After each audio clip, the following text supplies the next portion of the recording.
元庆5年，女官陆渊妖媚惑宠，尊宠日隆，终至凤牌登至后位。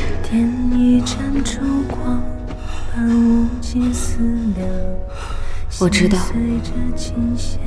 一旦选择了这一步，就会和陆氏一样，注定要惨死于未来的某一天。但这个选择，其实5年前就已经做好了。我既不曾后悔，也绝不会逃避。只是身所深宫事，仍不免在心里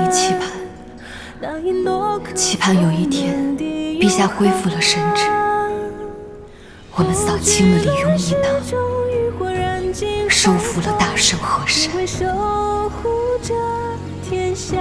而我们就此结庐南梦湖，回到我们曾经的家，过上了木马放羊的快活日子。